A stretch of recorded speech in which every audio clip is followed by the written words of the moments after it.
আমি ফিজিক্স ডিপার্টমেন্টে ঢাকা বিশ্ববিদ্যালয় আর শেখ সোশিওলজিতে। দেশের আর্থিক খাতে এক অভিশপ্ত নাম সালমান এফ রহমান। গণঅভ্যুত্থানের মুখে ক্ষমতাচ্যুত শেখ হাসিনার বেসরকারি শিল্প বিনিয়োগ বিষয়ক উপদেষ্টা ছিলেন তিনি। দরবেশ খ্যাত এই মানুষটির নামে গত 15 বছরে আর্থিক খাতে নজিরবিহীন দুর্নীতি, লুটপাট ও জালিয়াতির অভিযোগ রয়েছে। ব্যাংক থেকে ঋণ নিয়ে ফেরত না দেওয়ার পাশাপাশি রপ্তানি করে দেশের টাকা না আনার অভিযোগ রয়েছে তার মালিকানাধীন বেক্সিমকো গ্রুপের বিরুদ্ধে। এছাড়া বিগত কয়েক দশকে শেয়ার বাজারে এমন কোনো বড় কেলেঙ্কারি হয়নি যার সঙ্গে সালমান এফ রহমান সম্পৃক্ত নেই। তিনি গত 3 বছরে দৃশ্যমানভাবে বাজার থেকে 6,600 কোটি টাকা নিয়েছেন, অদৃশ্য সহ 20,000 কোটি টাকা হাতিয়ে নিয়েছেন। শুধু তাই নয়, দেশের সরকারি ও বেসরকারি 7টি ব্যাংক থেকে নামে বেনামে 36,000 কোটি টাকা ঋণ নিয়েছেন সালমান এফ রহমান। এসব ঋণ নেওয়ার ক্ষেত্রে মানা হয়নি কেন্দ্রীয় ব্যাংকের কোনো আইন, পর্যাপ্ত জামানতও নেই অধিকাংশ ঋণে। আবার বছরের পর বছর ধরে ঋণ পরিশোধ না করেই বারবার করেছেন পুনঃতফসিল। সব মিলিয়ে ব্যাংক খাতে ত্রাসের রাজত্ব কায়েম করেছেন সাবেক প্রধানমন্ত্রী শেখ হাসিনার এই বিনিয়োগ উপদেষ্টা। এত সব অপরাধ জেনেও চুপ ছিল বাংলাদেশ ব্যাংক। 250-টিরও বেশি ডিজাইন অপশন নিয়ে ওয়ালটন স্মার্ট ফ্রিজ, বোঝে আপনার প্রয়োজন। এবার জানাবো কোন ব্যাংক থেকে কত টাকা ঋণ নিয়েছেন সালমান এফ রহমান। সালমান এফ রহমান রাষ্ট্রায়ত্ত জনতা ব্যাংক থেকে সবচেয়ে বেশি ঋণ নিয়েছেন। এই ব্যাংকে বেশিরভাগই ঋণ ছিল তার বেনামে। এর আগে তার নামে জনতা ব্যাংকে 10,000 কোটি টাকা ঋণ দেখিয়ে আসছিলেন। সম্প্রতি বাংলাদেশ ব্যাংকের এক প্রতিবেদনে তার 29টি প্রতিষ্ঠানে ফান্ডেড ও নন ফান্ডেড 21,681 কোটি টাকা ঋণের তথ্য বেরিয়ে আসে। 2023 সালের শেষে জনতা ব্যাংকের বার্ষিক প্রতিবেদন অনুযায়ী ব্যাংকটিতে সালমান এফ রহমানের 2 প্রতিষ্ঠানে 23,070 কোটি টাকা ঋণ দাঁড়িয়েছে। এর মধ্যে বেক্সিমকো গ্রুপের 20,752 কোটি টাকা, ফান্ডেড 20,208 কোটি এবং নন ফান্ডেড 544 কোটি টাকা। বেক্সিমকো লিমিটেডে ফান্ডেড 1,994 কোটি ও নন ফান্ডেড 324 কোটি টাকা ঋণ দাঁড়িয়েছে।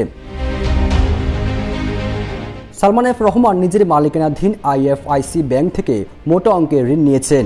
তথ্য অনুযায়ী শ্রীপুর টাউনশিপ প্রতিষ্ঠানের নামে নন ফান্ডেড 1,020 কোটি টাকা, সানস্টার বিজনেসের নামে 615 কোটি টাকা, ফরেস্ট বিজনেসের নামে 614 কোটি, কসমস কমোডিটিস লিমিটেডের নামে 612 কোটি, অ্যাপোলো ট্রেড ইন্টারন্যাশনাল লিমিটেডের নামে 455 কোটি, আলটন ট্রেডিংয়ের নামে 449 কোটি, নর্থ ইস্টার্ন কনস্ট্রাকশন অ্যান্ড ইঞ্জিনিয়ারিংয়ের নামে 421 কোটি, আলফা এন্টারপ্রাইজের নামে 569 কোটি এবং অ্যাবসোলিউটি কনস্ট্রাকশন অ্যান্ড ইঞ্জিনিয়ারিংয়ের নামে 463 কোটি টাকা ঋণ রয়েছে। এর মধ্যে বেশিরভাগ প্রতিষ্ঠানই বেনামি। ন্যাশনাল ব্যাংক থেকে ব্লুম সাকসেস ইন্টারন্যাশনাল লিমিটেডের অনুকূলে ফান্ডেড 836 কোটি টাকা, বেক্সিমকো গ্রুপের অনুকূলে ফান্ডেড 823 কোটি, বেক্সিমকো LPG ইউনিট 1 ও 2 অনুকূলে ফান্ডেড 1,234 ও নন ফান্ডেড 59 কোটি টাকা ঋণ নিয়েছেন। ব্যাংকটি থেকে এসব ঋণ বহু বছর আগের, কোনো অর্থ পরিশোধ না করে নিয়মিত থেকে যাচ্ছেন তিনি।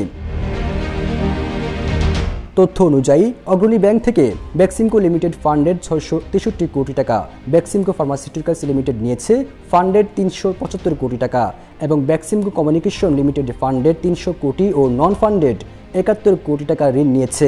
রূপালী ব্যাংক থেকে বেক্সিমকো লিমিটেডে 965 কোটি টাকা ঋণ রয়েছে। এছাড়া সোনালী ব্যাংকে রয়েছে বেক্সিমকো গ্রুপের 1,838 কোটি টাকা। এর মধ্যে পুনর্গঠিত ঋণ 1,461 কোটি টাকা। এসব ঋণ পরিশোধ না করার পরও নিয়মিত রয়েছে, অথচ পুনর্গঠিত ঋণ 2 কিস্তি পরিশোধ না করলেই ঋণ খেলাপি হয়ে যাওয়ার কথা রয়েছে। এবি ব্যাংকে সালমান এফ রহমানের 4 প্রতিষ্ঠানে ঋণ রয়েছে। এই ব্যাংকের ঋণও বছরের পর বছর পরিশোধ করা হয়নি। বর্তমানে 4 প্রতিষ্ঠানে ঋণের পরিমাণ দাঁড়িয়েছে 605 কোটি টাকা। এর মধ্যে বেক্সিমকো লিমিটেডে 120 কোটি, একই প্রতিষ্ঠানে 55 কোটি টাকা ঋণ রয়েছে। এছাড়া ইন্টারন্যাশনাল নিটওয়্যার অ্যান্ড অ্যাপারেলে 23 কোটি এবং নিউ ঢাকা ইন্ডাস্ট্রিজে 345 কোটি টাকা।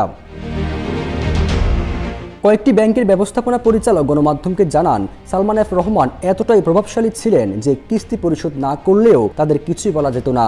বাংলাদেশ ব্যাংকও সবকিছু জেনেও চুপচাপ ছিল, তাই এসব ঋণ দীর্ঘদিনে আদায় ছাড়াই পড়ে আছে।